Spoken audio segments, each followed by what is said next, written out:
Hello दोस्तों, स्वागत है आप सभी का हमारे यूट्यूब चैनल शहनाज ट्यूटोरियल्स में। और आज के इस वीडियो में हम जो महाराष्ट्र स्टेट बोर्ड का 12th कॉमर्स का इकोनॉमिक्स है उसमें जो चैप्टर है 3B, जो मोस्ट इम्पॉर्टेंट चैप्टर है, लॉन्ग आंसर्स इसी चैप्टर से बहुत बार पूछे जाते हैं। इलास्टिसिटी ऑफ डिमांड चैप्टर का नाम है। उसके अंदर प्राइस इलास्टिसिटी ऑफ डिमांड आज हम देखने वाले हैं और इसके टाइप्स भी देखेंगे। So there are total 3 types of elasticity of demand for your syllabus in your syllabus for this year. Income elasticity, cross elasticity और प्राइस इलास्टिसिटी। आज मैं एक्सप्लेन करने वाली हूँ प्राइस इलास्टिसिटी ऑफ डिमांड, क्योंकि ये मोस्ट इम्पॉर्टेंट है।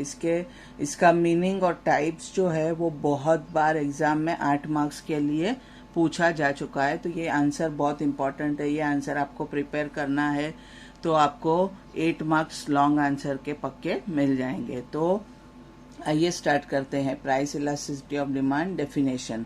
तो price elasticity is a concept for measuring how much the quantity demanded response to changing price by professor P.A. Samuelson. So एकदम सिंपल डेफिनेशन है।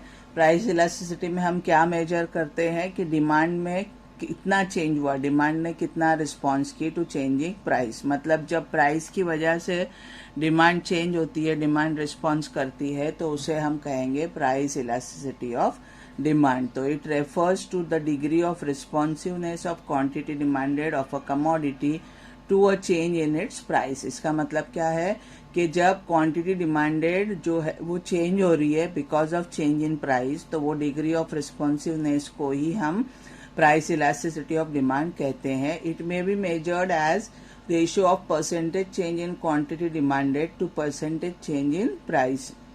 और इसको कैलकुलेट कैसे किया जाता है, मेजर कैसे किया जाता है, तो इसके लिए फॉर्मूला है ratio of percentage change in quantity demanded divided by percentage change in price.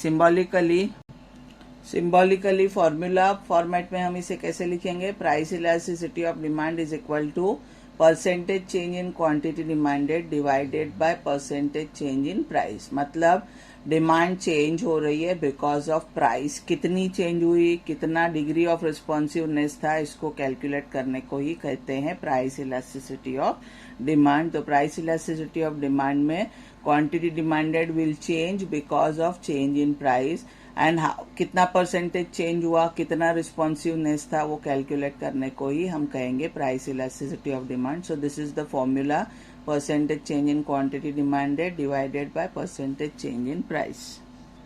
So after meaning, definition and formula, we will see types of price elasticity of demand.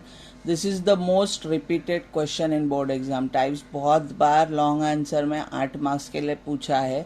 तो जब types of price elasticity of demand पूछा रहेगा तो आपको meaning, definition, वो formula numerically जो दिया है वो लिखना है और उसके बाद में आपको टाइप्स लिखने हैं। Okay, so on the basis of degree of elasticity there are 5 types of price elasticity of demand. 5 types है। First type is perfectly elastic demand. When a change in price leads to infinite change in quantity demanded, it is known as perfectly elastic demand. तो perfectly elastic demand में क्या होता है कि price में एक छोटा सा स्मॉल चेंज होता है और डिमांड में इनफाइनाइट चेंज हो जाता है because of that change in price. Infinite मतलब जिसे हम मेजर नहीं कर सकते, डिमांड इतनी ज़्यादा चेंज हो जाती है तो उसे परफेक्टली इलास्टिक डिमांड कहते हैं। So when a small change और change in price leads to infinite मतलब अनलिमिटेड चेंज, बहुत ज़्यादा चेंज हो जाता है जो मेजर नहीं हो सकता है, उसको इन्फिनिटी बोलते हैं। So the demand will be known as perfectly elastic demand. In this case, now your demand curve will become horizontal straight line parallel to x axis. तो यहाँ पे जो demand curve, normal demand curve downward sloping होता है, लेकिन इस case में अब डिमांड कर्व कैसा हो जाएगा, horizontal straight line parallel to x axis and elasticity of demand is infinite. Symbolically इसे कैसे लिखेंगे, elasticity of demand is equal to infinity। ये infinity का साइन है, इस तरीके से आपको इसको ड्रॉ करना है. So ED elasticity of demand is equal to infinity. Perfectly elastic demand is only a theoretical possibility, लेकिन ऐसा रियलिटी में नहीं हो सकता है. इसीलिए परफेक्टली इलास्टिक डिमांड सिर्फ थियोरटिकल ही होता है, थियोरटिकल पॉसिबिलिटी है. आइए अब इसका हम डायग्राम देखते हैं. तो जैसे हमने ऊपर पढ़ा कि डायग्राम में क्या हो जाएगा, डिमांड कर्व हमारा horizontal straight line parallel to X axis हो जाएगा. ये वाई एक्सिस है, ये एक्स एक्सिस है, और डिमांड कर्व ऐसे horizontal straight line parallel to X axis हो जाएगा. आपके लिए मैं इसको रीड्रॉ कर दूंगी ताकि कॉन्सेप्ट एकदम क्लियर हो जाए. पहले हम ड्रॉ करेंगे X axis and Y axis. This is X axis, this is Y axis. Y axis पे हम प्राइस लेंगे, एक्स एक्सिस पे हम डिमांड लेंगे. This is O. Now this is OP is the price and demand curve कैसा रहेगा, horizontal straight line parallel to X axis, and this will be your demand curve D. Okay, तो इसमें और numerical value इसका रहेगा ED is equal to infinity. ये infinity का sign है. Now we will see second type of price elasticity of demand, and it is perfectly inelastic demand. पहला था perfectly elastic demand, second is perfectly inelastic demand. So perfectly inelastic demand में क्या होता है, when any change in price brings no change in quantity demanded, the demand is said to be perfectly inelastic demand. मतलब price में कोई भी change होने दो, प्राइस बढ़ने दो, प्राइस कम होने दो, लेकिन क्वांटिटी डिमांडेड में कोई चेंज नहीं होगा, डिमांड एज इट इज रहेगा, तो उसको बोलते हैं perfectly inelastic demand. In this case demand curve is vertical straight line, बराबर ऊपर वाले का अपोजिट हो जाएगा. डिमांड कर्व बन जाएगा vertical straight line parallel to Y axis, and elasticity of demand is zero. Numerical value symbolically ED is equal to zero हो जाएगा. In practice such situation occur occasionally such as demand for salt. तो कभी कभी in practice ऐसा होता है demand for salt वगैरह के मामले में, जिसको कोई सब्स्टिट्यूट नहीं है, परफेक्टली इनइलास्टिक डिमांड देखने को हमको मिलता है. तो परफेक्टली इनइलास्टिक डिमांड में क्या होता है, प्राइस में कोई भी चेंज होने दो, प्राइस बढ़ने दो, प्राइस कम होने दो, डिमांड में कोई चेंज नहीं होगा. Demand will be as it is, so it is called as perfectly inelastic demand. Numerical value रहेगी ED is equal to zero, and demand curve जो है वो बन जाएगा vertical straight line parallel to Y axis. आइए अब इसका diagram देखते हैं. रीड्रॉ करूंगी मैं. पहले हम देखेंगे, देखिए इस तरीके से वाई एक्सिस और एक्स एक्सिस को हम ड्रॉ करेंगे. ये एक्स एक्सिस है, ये वाई एक्सिस है. ये प्राइस, यहाँ पर प्राइस लेंगे, यहाँ पर डिमांड लेंगे, and demand curve is vertical straight line parallel to Y axis. ये हो गया आपका demand curve D D. Okay, and ED is equal to zero. इसका मतलब है डिमांड जो है वो बिल्कुल चेंज नहीं होगी, प्राइस को बिल्कुल रिस्पॉन्स नहीं करेगी. प्राइस बढ़ेगी या प्राइस कम होगी, demand will be as it is. So it is called as perfectly inelastic demand. ED is equal to zero and demand curve is vertical straight line parallel to y-axis. Now we will see the third type, unitary elastic demand. So unitary elastic demand में क्या होता है, when percentage change in quantity demanded is equal to percentage change in price, the demand is said to be unitary elastic demand. मतलब जितना price change होगा उतना ही demand में भी चेंज होगा, तो उसे हम कहते हैं unitary elastic demand. For example अगर प्राइस 5% चेंज हुआ तो डिमांड भी 5% चेंज होगा. इसीलिए in this case demand curve is rectangular hyperbola and elasticity of demand is 1 मतलब symbolically ED is equal to 1 का मतलब है जितना प्राइस चेंज होगा उतना ही डिमांड में भी चेंज होगा. और डिमांड कर्व का शेप जो है वो रहेगा रेक्टेंगुलर हाइपरबोला. आइए अब इसका डायग्राम ड्रॉ करेंगे. पहले हम वाई एक्सिस को ड्रॉ कर लेंगे और this is X axis. Okay, and rectangular hyperbola मतलब इस तरीके से आपको गोल शेप देना है, रेक्टेंगुलर हाइपरबोल ये शेप को कहते हैं. एंड इसका नाम दे देना है कर्व का डी डी यानी डिमांड कर्व. इसका मतलब क्या है कि जितना प्राइस चेंज होगा उतना ही डिमांड में चेंज होना चाहिए। इसको हम और अलग तरीके से भी ड्रॉ कर सकते हैं, वो भी मैं आपको शो करती हूँ। यहाँ पर y एक्सिस, यहाँ आ जाएगा आपका x एक्सिस। ओके, और हम इसको किस तरीके से ड्रॉ करेंगे? OP is the price and OQ is the demand. तो पहला ये ड्रॉ कर लीजिए इस तरीके से। अब अगर प्राइस कम होगी, OP 1 हो जाएगी, तो डिमांड जो है वो बढ़ेगा, OQ 1 हो जाएगा। तो ये इस तरीके से ड्रॉ हो जाएगा। डिस्टेंस हमको सेम रखना है क्योंकि इसमें सेम चेंज होने वाला है। ये हो गया, और फिर इसके ऊपर से आप ऐसे डिमांड कर्व ड्रॉ कर सकते हैं। इस तरीके से भी ये शो कर सकते हैं, मतलब जितना प्राइस में चेंज हो रहा है उतना ही डिमांड में भी चेंज हो रहा है। इसको बोलते हैं यूनिटरी इलास्टिक डिमांड। इस तरीके से आप ये डायग्राम को शो कर सकते हैं। और अगर ये डिफिकल्ट लगता है तो ये भी अगर आप शो करेंगे तो भी मार्क्स मिल जाएंगे, रेक्टेंगुलर हाइपरबोल। ठीक है, now we will see the fourth type. Fourth type is more elastic demand, relatively elastic demand, या सिर्फ इसको इलास्टिक डिमांड भी कहते हैं।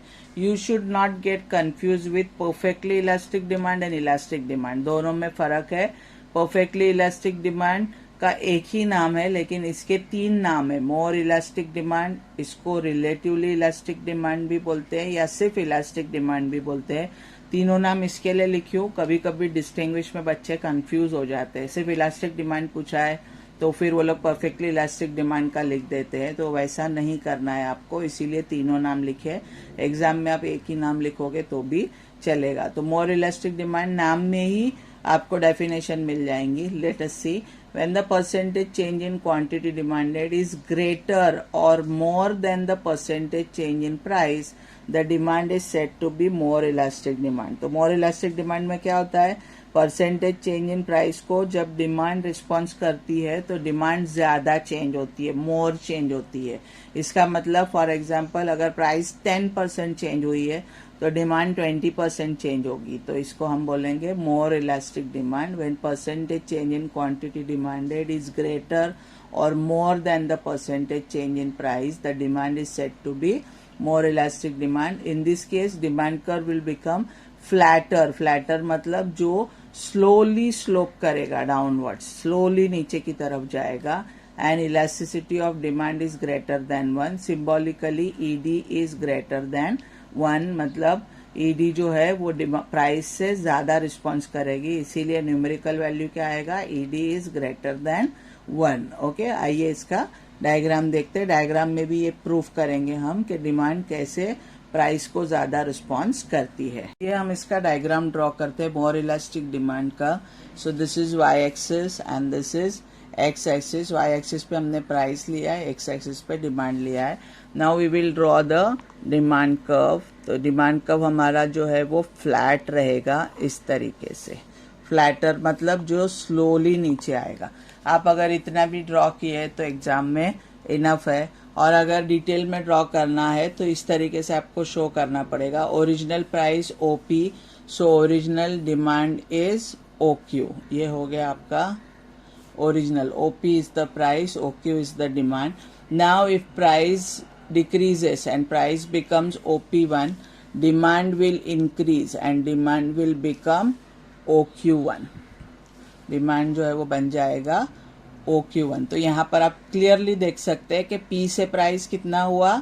P1 हुआ, प्राइस इतना कम हुआ, लेकिन डिमांड देखिए कितना ज्यादा बढ़ गया, Q से Q1 हो गया। ये डिस्टेंस आप देखिए, ये आप प्रूफ कर सकते हैं कि इतना प्राइस डिक्रीज हुआ लेकिन डिमांड उसकी वजह से इतना बढ़ा। So this is called as more elastic demand, जिसमें प्राइस से ज्यादा डिमांड चेंज होगा और इसका न्यूमेरिकल वैल्यू रहेगा ED will be greater than 1। ED will be greater than 1। Now we will see the next and the last type of price elasticity of demand is less elastic demand, relatively inelastic demand या सिर्फ inelastic demand। इसके भी तीनों नाम मैंने लिखी हूँ ताकि आप बिल्कुल भी कंफ्यूज ना हो विथ परफेक्टली इनइलास्टिक डिमांड। तो ये है लेस इलास्टिक डिमांड।